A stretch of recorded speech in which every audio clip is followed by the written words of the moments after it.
Meantime, the Jewish community in New York's North Country recently lost one of its own. Dr. Vladimir Munk, a Holocaust survivor, accomplished scientist, educator, and family man. He died a week ago Saturday. A memorial service is scheduled for later this month. But tonight, ABC 22's Matt Laufer looks at the life of a man who not only survived the Holocaust, he went on to touch the lives of so many in our area. To sum up anyone's life in just a couple of minutes is impossible, but especially someone so unique, driven, and accomplished as Dr. Vladimir Munk.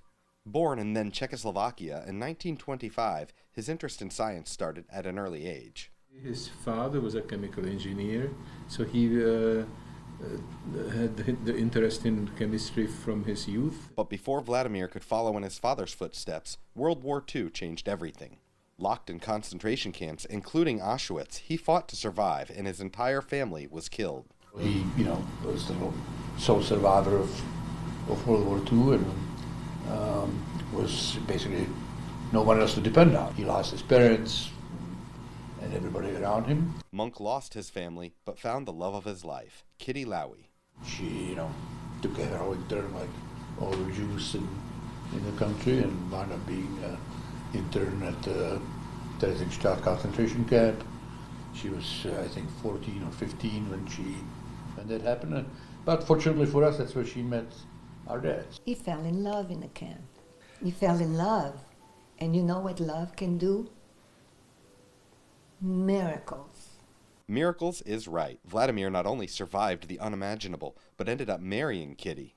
After the war, she actually came back to the United States with her mother, spent 2 years here, but on her 21st birthday bought a one-way ticket on a boat, went back to Prague and married my father, and the rest, as they say, is history.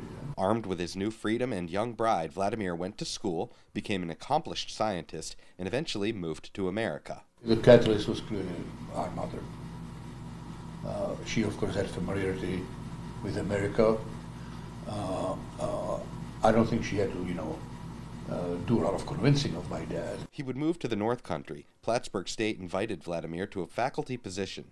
Dr. Munk would spend the next 2 decades educating students. Teaching continued in retirement, sharing experiences about the Holocaust. 3 years ago, Vladimir returned to Europe, to Auschwitz, invited to mark the 75th anniversary of the camp's liberation. Much to my surprise, he decided to attend. He was 95 years old at the time.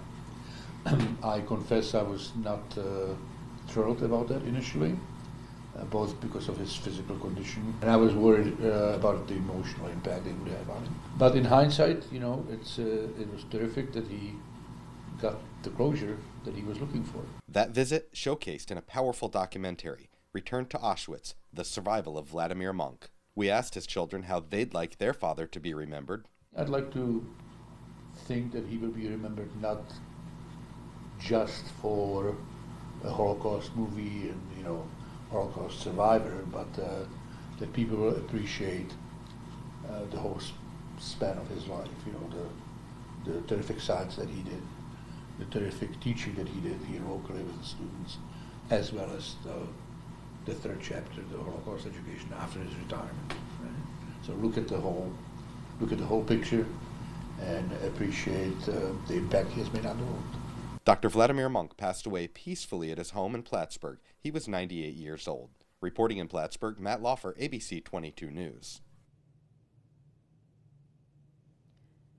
A memorial service will be held Sunday, October 29th at Temple Beth Israel in Plattsburgh. We'll be right back.